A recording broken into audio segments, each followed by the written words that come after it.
Olá, amados de meu Pai, de Deus. Que alegria é voltar aqui, estar de novo com você nesse contato através do programa, onde o nosso objetivo aqui é anunciar o Evangelho de Deus, o Evangelho do Deus que se encarnou, que se tornou gente, para salvar a gente e vir habitar em nós e, através de nós, para que nós possamos ser instrumentos dele neste mundo. E você pode ser um aliado nosso. Os links vão aparecer aí na TV, na tela, e você pode conectar com os seus amigos. Nós contamos com a sua participação, com a sua divulgação, com as suas orações, com a sua colaboração, para que esse programa se mantenha e seja disseminado para um público cada vez maior e para que outros possam conhecer as riquezas daquele que nos chamou das trevas para a sua maravilhosa luz. É isto que nós estamos aqui iniciando e contando com você. Nós temos aqui um objetivo agora, desde o último programa, que é aprender a discernir. A gente às vezes anda distraído e não sabe fazer esta avaliação entre o que é o Evangelho, o que é religião, quais são as coisas que são de Deus, o que é o humanismo. E nós precisamos aprender realmente a distinguir uma coisa da outra. Na carta aos Hebreus, o escritor diz que o alimento sólido é para os adultos. Isso está em Hebreus capítulo 5, verso 14. O alimento sólido é para os adultos, para aqueles que, pela prática, têm as suas faculdades bem exercitadas para saber discernir tanto o bem como o mal, tanto a verdade como a verossemelhança, aquilo que se parece com a verdade, mas que não é a verdade de fato.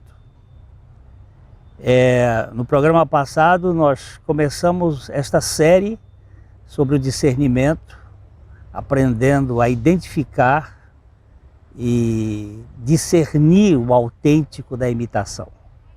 E nós vamos procurar avaliar este assunto aqui. Discernir é uma palavra que vem do grego aqui nesse texto e que significa fazer distinção, discriminar ou diferenciar uma coisa da outra. É uma capacidade exercitada na prática para determinar de modo claro o que é verdadeiro daquilo que é semelhante, parecido. O grande perigo no cristianismo não é o absurdo, mas o análogo. Assim como na farmacologia, quando um genérico pode ser a fraude de uma fórmula com uma concentração que não tem o efeito desejado, eu tenho que ter cuidados com isto. A vida cristã é muito atacada pelo inimigo e há muitos tipos de camuflagem, de mimetismo, que são usados para confundir aqueles mais distraídos, que não sabem distinguir uma coisa da outra. Todos nós estamos sujeitos aos enganos. E ninguém encontra-se assim imune aos ardis das aparências. Por isso nós precisamos de luz para termos condição de iluminar ou de focalizar o assunto. A gente pede a Deus que Ele nos ajude, que o Senhor nos mostre as coisas, porque é muito difícil. O Senhor já disse que o trigo e o joio são muito parecidos e estão interligados. As suas raízes estão muito grudadas umas nas outras, de modo que seria um desastre tentar separar aquele tricô enraizado ali no solo. Mas mesmo assim é bem possível ressaltar algumas pistas que podem nos ajudar nessa tarefa de aprender a distinguir a complexidade deste emaranhado. Como sei da minha limitação para essa tarefa, nós vamos aqui recorrer a tantos outros que na história da igreja já andaram e nos ajudarão a discernir alguns sinais para que nós vejamos o que é o autêntico do falso. Nós precisamos ter cuidado com esta vida justa. Muitas pessoas confundem o certinho, esse tipo camisa engomada, sem dobras, como sendo a vida cristã. Ser reto moralmente não significa que essa pessoa foi justificada por Cristo. Isso é uma conduta de uma pessoa realmente salva, é ser assim, mas não necessariamente. Saulo de Tarso, por exemplo, era um homem justo no que dizia respeito à lei. Ele chega a dizer que quanto a isso ele era irrepreensível. Mas do ponto de vista do Evangelho, ele não era íntegro, ele não era inteiro. Havia uma como que divisão no seu interior. Ele podia ser legalmente justo, embora ele fosse ímpio, porque a impiedade está ligada exatamente à relação de fé com a fonte geradora da fé, que é o próprio Jesus. A sua vida demonstrava, vamos dizer assim, retidão no modo de andar. Contudo, lhe faltava santidade. A retidão e a santidade não são a mesma coisa. E é muito fácil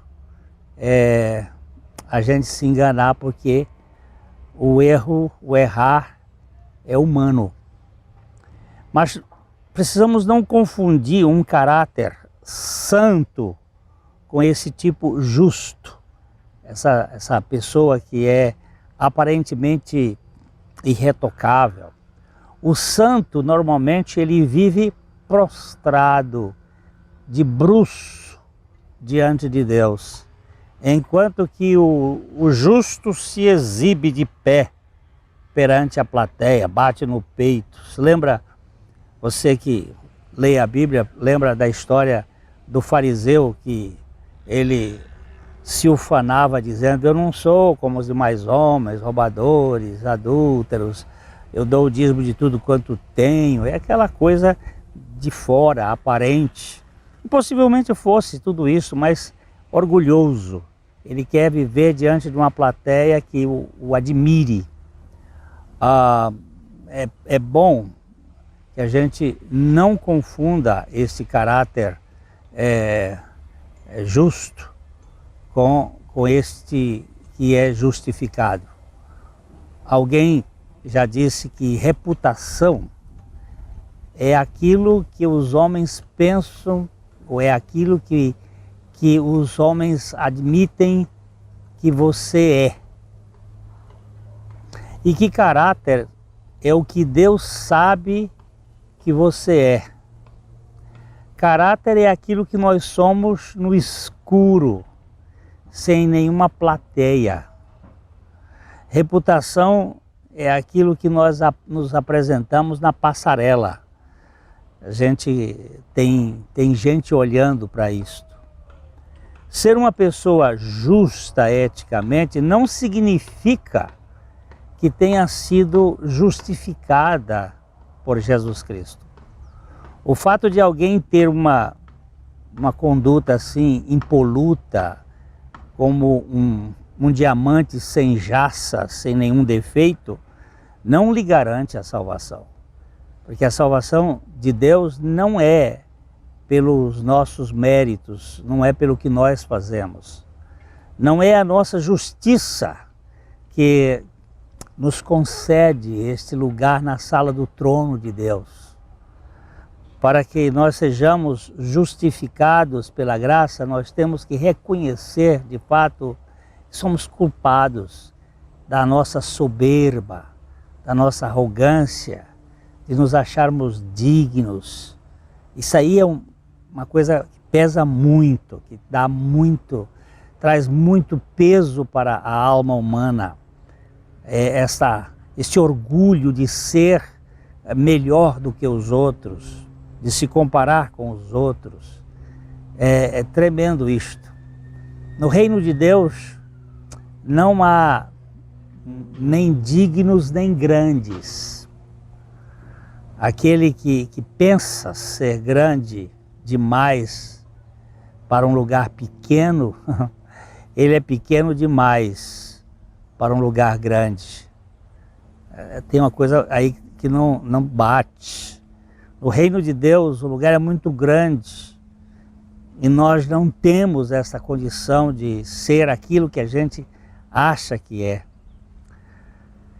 Se não aprendermos a nos acocorar como o nosso Senhor Jesus Cristo, nós jamais seremos usados como instrumentos do Senhor. Se nós não formos dos menores e mais indignos, nós não seremos dos santos de Cristo. Com toda certeza, esta é uma atitude que tem trazido muito prejuízo para a história da igreja. Eu não sei quem disse, mas sei que quem disse muito bem que a santidade é o hábito de estar de comum acordo com Deus. É essa atitude de estar na dependência de Deus, de confiar na suficiência de Deus, de amparar-se nele mesmo. É a conformidade saudável da alma com a obra e a vida plena de Cristo se expressando no seu interior como Filho de Deus, mas nunca como uma vida ascética, solitária, melancólica. Não existe santidade constrangida, nem contrariada. É uma santidade alegre. Ser um santo de Deus é ser uma pessoa que tenha a alegria do Espírito Santo. Em Romanos, no capítulo 14, no verso 17, diz que o reino de Deus não é nem comida, nem bebida, mas justiça, paz e alegria no Espírito Santo. Nós paramos ainda há pouco falando sobre o reino de Deus. Não é nem comida, nem bebida, mas justiça, paz e alegria no Espírito Santo, que é o texto de Romanos 14, 17. Não confunda aqui essa justiça como a nossa justiça. Aqui se trata exatamente da justiça de Cristo. A nossa justiça é vista na Bíblia pelo profeta Isaías como trapos de imundícia. E nem veja esta paz aqui como sendo a nossa paz, mas a paz de Deus, que excede todo o entendimento. Além do que a santidade sem alegria no Espírito Santo é falsa. Se não houver festa em nossa alma, é porque não houve festa no céu. E a Bíblia diz que todas as vezes que um pecador é levado ao arrependimento, ele chega ao arrependimento e é salvo, o céu festeja, há alegria no céu. E se há alegria no céu, deve haver também alegria nos nossos corações. Toda vez que uma ovelha perdida é achada, há festa na casa de Abba, na casa do Pai Celestial. Se o céu se alegra com a desgarrada encontrada, imagine como fica o coração dessa desgarrada e aflita, que encontrou o abrigo eterno, o abrigo de Deus. Cristianismo sem alegria, sem celebração, eu posso dizer que isso é uma aberração. Tem um escritor chamado Northcote Deck. Ele diz que um cristão sem alegria é um difamador de seu Senhor. Porque quando Jesus nasceu, ele já veio com uma notícia, na primeira página do Jornal do Céu, dizendo: eis que vos trago nova de grande alegria, que será para todo o povo. É que nasceu na cidade de Davi, Belém, o Salvador, que é Cristo, o Senhor. Então, a pessoa que foi justificada, quem foi justificada com Cristo, não é um justo que se exibe, mas é um eleito de Deus que se alegra com a justiça do Cordeiro, com a obra da graça de Deus na sua vida. Na igreja do nosso Senhor, não há mal-humorados que fingem ser justos, justos pela austeridade, mas existem aqueles libertos que dançam no seu interior, cheios de gozo, por terem sido achados e alcançados pela graça incondicional. Alegria na alma é a característica de uma pessoa realmente transformada pela graça de Deus. Salvos, santificados por medo, é um horror. É uma coisa que nem podemos pensar nisto como algo possível. Na casa do amor, na casa dos filhos de Deus, dos filhos do Altíssimo, nós não temos pessoas frívolas. Todavia também não há uma nova criatura que seja rancorosa, carrancuda, mal-humorada, mal resolvida. Nenhum justificado por Deus se acha digno de ter sido justificado. E nenhum santo de Deus se nutre de tristeza diante de tal indignidade. Ele se percebe ao mesmo tempo indigno, mas se surpreende com a grandiosidade da graça de Deus na sua vida, e ele se deleita nisto. Precisamos saber discernir o que é a alegria advinda de um espírito liberto e o riso promovido por uma alma com cócegas, uma alma provocada por alguma piada qualquer, alguma coisa assim. O gozo, a alegria, o júbilo do piedoso se parece com a gozação da piada, assim como uma borboleta se assemelha com a mariposa. Há uma diferença interessante aí. A primeira, a borboleta, ela voa com a luz fulgurante do sol. A segunda, a mariposa, ela voa atraída por algum facho luminoso nas trevas. A alegria dos santos de Deus é graça sobre graça. A alegria desses justos morais é apenas por gracejos. E a gente precisa saber distinguir quando é uma alegria que vem de Deus ou quando é uma alegria produzida apenas por algum gracejo. Paulo, ele nos diz em Filipenses 4:4, ele até coloca isso de uma forma imperativa. Ele diz assim: alegrai-vos sempre no Senhor. Outra vez digo, alegrai-vos. O imperativo é para quem foi imperiosamente liberto de todo e qualquer tipo de cabresto. Aqueles que foram libertos desta coisa forçada, dessa religião que é puxada a dever moral, mas não ao prazer relacional. Paulo era mais feliz na prisão em Filipos, na cidade de Filipos, do que Adão no paraíso.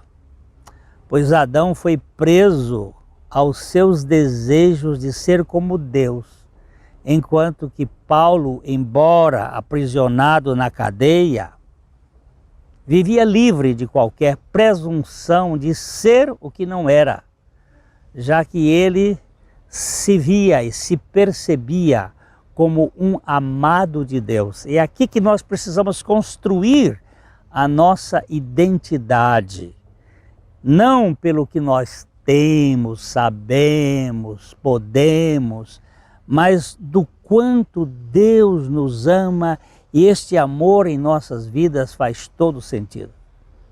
Aquilo que pauta a identidade de um filho de Deus não é tanto a sua conduta ilibada, a sua conduta irretocável, ainda que isso seja parte desta prole divina, mas é a sua dependência do amor absoluto de Deus. É isto que faz uma criança espiritual se contentar, é ela saber que é amada. Jó, o homem tão chamado o homem que sofria, ele era justo, mas o seu conhecimento do Senhor, o seu conhecimento de Deus, era de segunda mão. Ele disse: eu só te conhecia de ouvir falar. Davi foi um pária moral, embora sua confiança estivesse posta somente no Altíssimo. Apesar de ser indigno, ele foi justificado por Deus. Ele tinha uma outra postura. No tronco deste processo está a certeza de que você é amado de Deus. Eu quero dizer para você que eu não troco a adúltera que Jesus recuperou por Sócrates, o inatacável que acabou bebendo cicuta. O amor muda tudo. Quando você encontra alguém que lhe ama, a coisa muda. Ser um justificado é depender da expiação de Cristo. É viver por aquilo que Cristo fez. Ser como justo é andar sustentado pelos seus próprios méritos. Viver a vida da santidade é ser revestido dos pés à cabeça com a suficiência de Jesus Cristo. Mas não confunda santidade com seriedade. Volto a dizer aqui. Alegria santa é o óleo que lubrifica as rodas da nossa obediência. nós somos tratados por este Deus que fez tudo para nós e por nós em Cristo Jesus. Eu quero apenas ressaltar, cuidado com uma obediência com câmaras espionando. Isto é fatal, isso é horrível. Nós precisamos da vida de Cristo e nós queremos deixar com você aqui isto. Você precisa do Evangelho, não do legalismo, não daquilo que lhe escraviza, mas do Evangelho da libertação em Cristo Jesus. Ele morreu uma morte que não era dele. Ele morreu a nossa morte para que nós ganhássemos a sua vida. Até o nosso próximo programa, quando nós vamos falar um pouco mais sobre essa questão do discernimento. Que Deus abençoe ricamente a sua vida, de coração para coração.